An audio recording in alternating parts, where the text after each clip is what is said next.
بسم اللہ الرحمن الرحیم اللہم کن لے ولیک الحجت ابن الحسن صلواتک علیہ وعلی آبائہ فی ہذہ الساعۃ وفی کل ساعۃ ولیم وحافظم وقائدم وناصرم ودلیلم وعین حتی تسکنہ ارضک طوعا وتمتعہ فیہا طویلا برحمتک یا ارحم الراحمین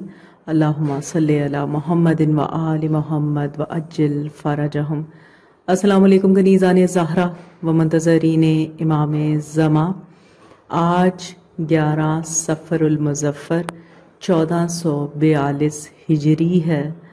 اور آپ کے ساتھ آج کی ویڈیو میں تذکرہ کرنا چاہوں گی بقائے مقصد عاشورہ کے لیے بی بی زینب سلام اللہ علیہا کی تدابیر۔ جناب زینب سلام اللہ علیہا کی ایک زندہ جاوید تحریک جو آپ نے اپنے بھائی امام حسین علیہ السلام اور کربلا کے دیگر شہداء کی یاد میں منعقد کی، وہ عزاداری اور مجالس اور ماتم ہے۔ تاریخ نے نقل کیا کہ امام حسین علیہ السلام پر سب سے پہلا نوحہ پڑھنے والی، ماتم کرنے والی خود بی بی زینب سلام اللہ علیہا ہے، اور آپ عزاداری کرنے کے سلسلے میں کسی زمان و مکان کی محدودیت کو نظر میں نہ لائیں۔ شہادت امام حسین علیہ السلام سے لے کر بازار کوفہ اور شام، یہاں تک کہ خود طاغوت کے محلوں کو بھی مجلس غم میں تبدیل کر دیا، اور اپنے اشکوں سے عزاداری امام حسین علیہ السلام کی وہ عمارت تعمیر کی کہ مخالف ہوا کے جھونکے کبھی اس کے ستون کو لرزا نہ دے سکے۔ اور یہ بھی کہ بی بی زینب سلام اللہ علیہا کا کارنامہ تھا کہ آپ نے ان آنسوؤں، مجلسوں، ماتم اور نوحوں کو بقائے مقصد حسینی کی ضمانت بنا دیا، اور اس جذبہ غم کو ایک زندہ و جاوید تہذیب میں تبدیل کر دیا۔ امیر المؤمنین امام المتقین علی ابن ابی طالب علیہ السلام کی اس شیر دل بیٹی بی بی زینب سلام اللہ علیہا نے عزاداری کی شکل میں اپنے بھائی سے کیا ہوا وہ وعدہ پورا کر دیا کہ بھیا میں کبھی بھی آپ کو بھلا نہیں سکوں گی۔ امام حسین علیہ السلام کی شہادت اور اہل حرم کی اسیری، حسینی انقلاب کے دوسرے مرحلے کا آغاز ہوا، اور امام حسین علیہ السلام کے پسماندگان کی سنگینی اور جاں فرسا ذمہ داریوں کی شروعات ہوئی۔ امام سجاد علیہ السلام اور بی بی زینب سلام اللہ علیہا اس محاذ کے سپہ سالار تھے۔ اس مرحلے کو آج کی زبان میں سافٹ وار سے بھی تعبیر کیا جا سکتا ہے کہ جس میں دو چیزیں بڑی اہم ہوتی ہیں۔ سب سے پہلا اہم کام ہے کہ دشمنوں کے طعنوں، توہین اور تحقیر کے مقابلے میں اپنے اور اپنے ساتھ والوں کے اندرونی جذبات، استقامت کو بحال رکھا جائے، اور جہاں جہاں دشمنوں کا، اور بے شک یہاں دشمنوں کا مقصد اہل بیت علیہم السلام کی اجتماعی عزت اور وقار کو ختم کرنا تھا۔ اور دوسرا اہم مقصد تھا کہ بنی امیہ اپنی پوری حکومتی مشینری اور جاہ و جلال کے ساتھ امام حسین علیہ السلام اور ان کے ساتھیوں کو خارجی کہہ کر جگہ جگہ تعارف کروا رہے تھے، اور نعوذ باللہ انہیں دین سے خارج اور خلیفہ کے خلاف بغاوت کرنے کا مجرم گردانا جا رہا تھا۔ اس حربہ کو ناکام کرنا اور لوگوں کو حقیقت حال سے آگاہ کرنا انتہائی ضروری تھا۔ بی بی زینب سلام اللہ علیہا اور امام سجاد علیہ السلام کی تصریح کے مطابق عالمائے غیر معلمہ تھیں۔ انہوں نے حالات کی نزاکت اور معاشرے کی ضرورت کے پیش نظر اپنے اس انقلابی اور تبلیغی کردار کو مذکورہ دونوں میدانوں میں بخوبی نبھایا۔ اگرچہ بی بی زینب سلام اللہ علیہا نے امام حسین علیہ السلام کی شہادت سے پہلے بھی قافلے کی تمام خواتین کا انتظام اور انصرام کی ذمہ داری کو نبھایا اور اپنے بھائی کی سخت مصیبت کے وقت بھی مدد فرمائی، اسی لیے بی بی زینب سلام اللہ علیہا کے وہ بیانات جنہیں ارباب مقاتل نے نقل کیا اس قدر تاثیر گزار تھے کہ شکی القلب اور خدا سے نہ ڈرنے والے عمر سعد جیسے دشمن کی آنکھوں سے بھی آنسو نکل آئے۔ اگرچہ دشمن کا رونا اور گریہ کرنا کوئی اہمیت نہیں رکھتا، لیکن اس حقیقت کو عیاں کرنے والا ضرور ہے کہ انہیں بھی احساس ہو گیا تھا کہ وہ کتنے عظیم ظلم کے مرتکب ہوئے ہیں۔ اگرچہ دنیا پرستی، جاہ و حشم کا لالچ اور کردار کی پستی و پلیدی کے سبب یہ اشک اپنا اثر نہ دکھا سکے۔ عاشورہ کے بعد بی بی زینب سلام اللہ علیہا کے 5 اہم اقدام۔ بی بی زینب سلام اللہ علیہا نے قیام عاشورہ کے بعد مندرجہ ذیل یہ 5 ایسے اقدام کیے کہ جس کے سبب واقعہ کربلا ہمیشہ کے لیے تاریخ کے دامن میں محفوظ رہ گیا، اور لاکھ ظالم حکومتوں نے چاہا کہ لوگ امام حسین علیہ السلام اور کربلا کو بھول جائیں، لیکن وہ اپنے مقصد میں کامیاب نہ ہو سکے۔ سب سے پہلا اہم قدم جو بی بی زینب سلام اللہ علیہا نے بقائے مقصد امام حسین علیہ السلام کے لیے اٹھایا، شہداء اور اسیران کوفہ و شام کی رسول اللہ صلی اللہ علیہ وآلہ وسلم سے نسبت اور قرابت کا برملا اعلان۔ بی بی زینب سلام اللہ علیہا نے کربلا سے کوفہ اور کوفہ سے شام تک متعدد مقامات پر شہداء اور اسیروں کا رسول اللہ صلی اللہ علیہ وآلہ وسلم سے نسبت کا برملا اظہار اور اعلان فرمایا، تاکہ بنی امیہ کے پروپیگنڈوں میں سے اسیر عوامانہ ذہنیتیں یہ باور کر سکیں کہ کربلا میں جن ہستیوں کو شہید کیا گیا اور جن کے اہل حرم کو اسیر کر کے لایا گیا وہ کوئی باہر سے آنے والے خارجی نہیں تھے، بلکہ وہ خود رسول اللہ صلی اللہ علیہ وآلہ وسلم کے اہل بیت ہیں کہ جن کی محبت اور مودت کو اجر رسالت قرار دیا گیا ہے۔ چنانچہ ابن اسیر نقل کرتے ہیں کہ جب عمر بن سعد نے اسیروں کو مقتل سے گزارا، خواتین نے وہ نالہ و شیون برپا کیا اور اپنے سر و سینہ کو پیٹا کہ کربلا میں سناٹے کے بعد ایک بار پھر حشر برپا ہو گیا، اور امام حسین علیہ السلام کی بہن بی بی زینب سلام اللہ علیہا نے فریاد بلند کی، یا محمدہ، اللہ کے فرشتوں کا آپ پر سلام ہو، یہ آپ کا بیٹا حسین علیہ السلام ہے کہ جس کے جسم ٹکڑے ٹکڑے خون آلود اور عریاں زمین پر پڑا ہوا ہے، اور آپ کی بیٹیوں کو قیدی بنا کر تشہیر کے لیے لے جایا جا رہا ہے۔ اے میرے جد رسول اللہ صلی اللہ علیہ وآلہ وسلم، آپ کی آل کو قتل کر دیا گیا اور ان کے بے کفن لاشوں پر ہوا چل رہی ہے۔ نیز تاریخی شواہد کی روشنی میں جب عبداللہ بن زیاد نے اپنے قصر میں نعوذ باللہ امام حسین علیہ السلام کو جھوٹا اور کذاب کہا، تو بی بی زینب سلام اللہ علیہا نے اپنے تمام غموں کو بھلا کر ایک سرد آہ بھری اور شیر کی مانند دھاڑی اور فرمایا، تمام تعریفیں اس اللہ کے لیے کہ جس نے ہمیں اپنے پیغمبر صلی اللہ علیہ وآلہ وسلم کے سبب مکرم اور معظم بنایا اور ہمیں ہر طرح کی برائی اور رجس سے پاک رکھا۔ بے شک فاسق رسوا ہوتا ہے اور فاجر جھٹلایا جاتا ہے، اور وہ ہم نہیں ہیں بلکہ ہمارا غیر ہے۔ اسی طرح آپ سلام اللہ علیہ نے یزید کے دربار میں بھی جب اشراف اور مختلف قبائل کے سرداروں سے دمشق کا قصر بھرا ہوا تھا اور وہ شرابی بدمست یزید لعین ملعون اہل حرم کو رسوا کرنے کی خاطر دربار میں بلا رہا تھا، تو آپ نے اپنے بھائی امام حسین علیہ السلام کے سر کو مخاطب کرتے ہوئے فرمایا،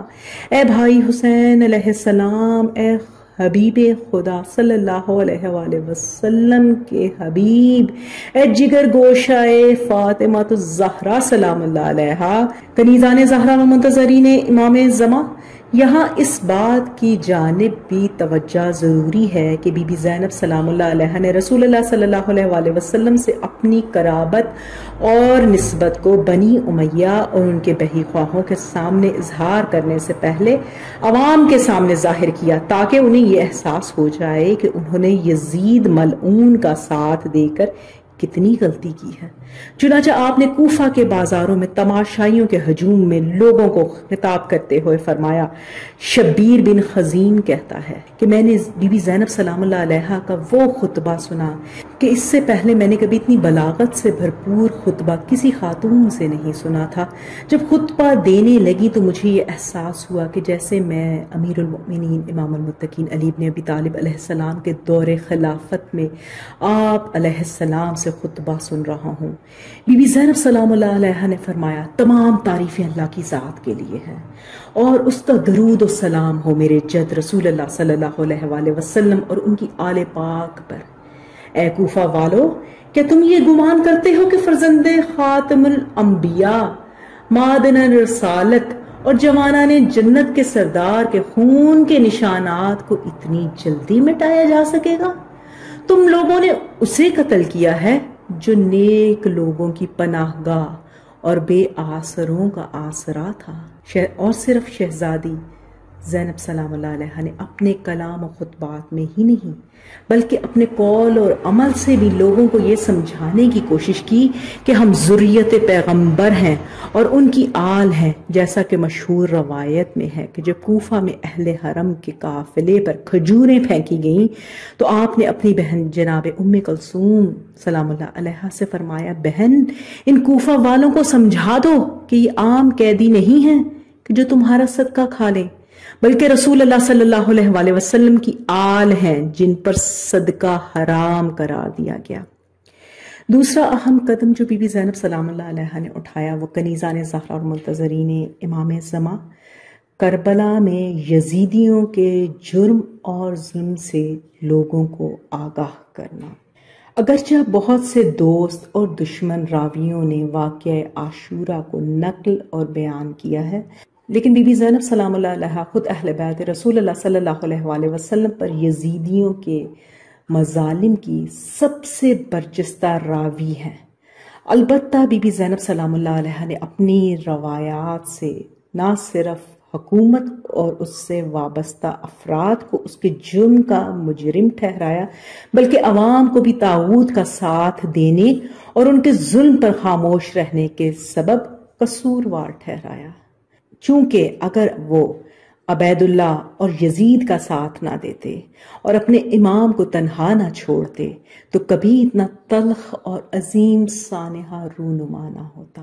یہی وجہ ہے کہ بی بی زینب سلام اللہ علیہ نے اپنے خطبہ میں کوفہ والوں کو خطاب کرتے ہوئے فرمایا، اے کوفہ والو، تم پر افسوس ہے، کیا تم جانتے ہو کہ تم نے رسول اللہ صلی اللہ علیہ وآلہ وسلم کے جگر کو شگافتہ کر دیا اور آپ صلی اللہ علیہ وآلہ وسلم کو خون کے آنسو رلایا؟ کیا تمہیں معلوم ہے کہ تم نے کن عصمت مآب ہستیوں کی بے حرمتی کی ہے؟ کیا تمہیں معلوم ہے کہ تم نے خون رسول اللہ صلی اللہ علیہ وآلہ وسلم کو بہایا اور آپ صلی اللہ علیہ وآلہ وسلم کی حد تک حرمت کی ہے؟ تیسرا اہم مقصد بی بی زینب سلام اللہ علیہ کا ہے کہ بنی امیہ کے چہرے سے منافقت کے نقاب کو نوچنا۔ تاریخ سے یہ بات ثابت ہے کہ بنی امیہ کے دل میں اہل بیت رسول صلی اللہ علیہ وآلہ وسلم کی نسبت دیرینہ بغض اور کینہ بھرا ہوا تھا۔ صدر اسلام میں مسلمانوں سے جو ہزیمت انہیں اٹھانا پڑی تھی، اس شکست کے شعلے ابھی بھی ان کے دلوں کو کباب کر رہے تھے۔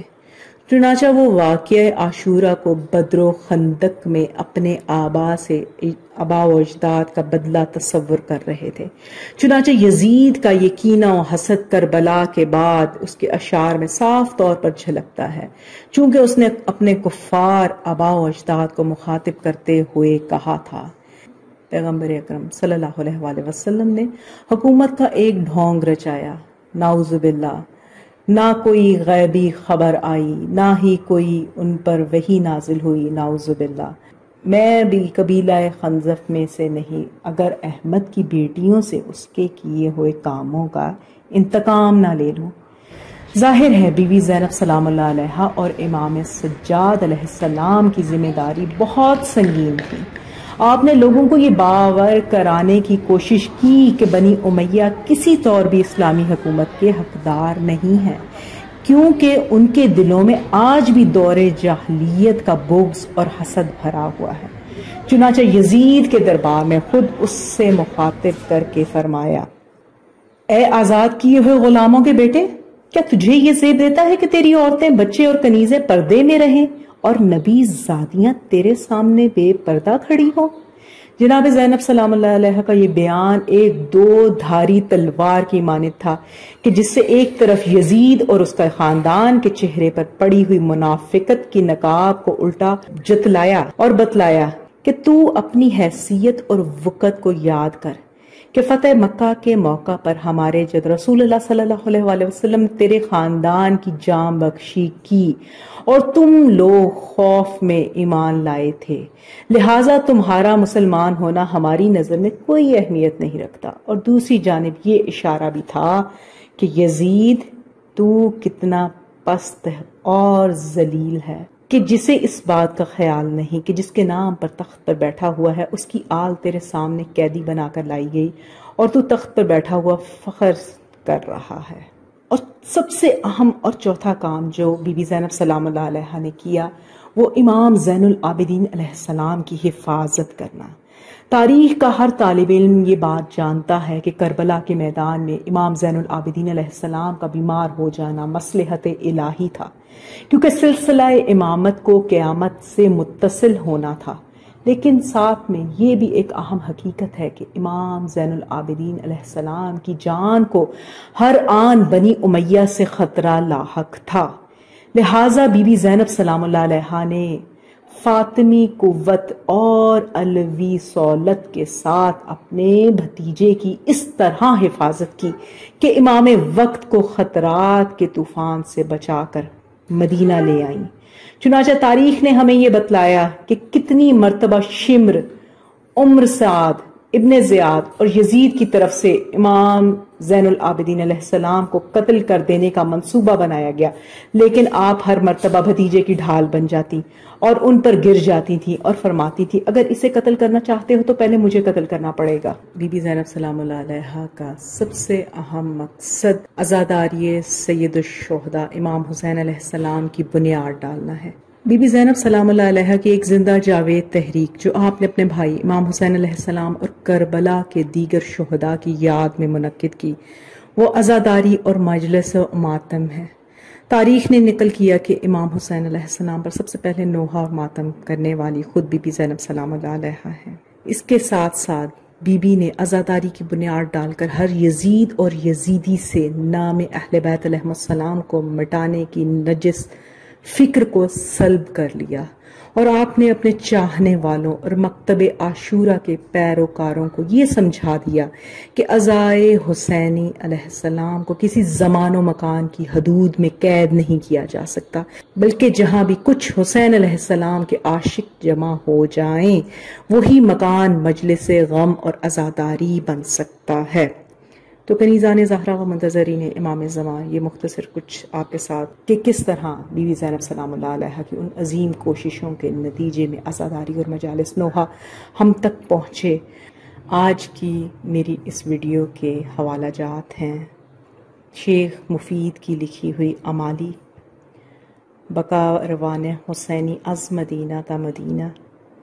احتجاج تبرسی اور مقتل حسین۔ پروردگار عالم سے دعا گو ہوں بی بی زینب سلام اللہ علیہ کی اس عظیم ترین قربانی کے نتیجے میں جو عزاداری کی نعمت عظمیٰ ہم تک پہنچی ہیں، پروردگار عالم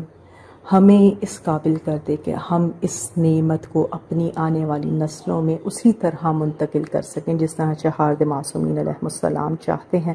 اور ہمیں سیرت و کردار چہارد معصومین علیہ السلام کی پیروی کرنے کے قابل بنا دے۔ الہی آمین۔ ربنا تقبل منا انک انت السمیع الدعاء، اللہم صلی علی محمد و آل محمد وعجل فرجہم۔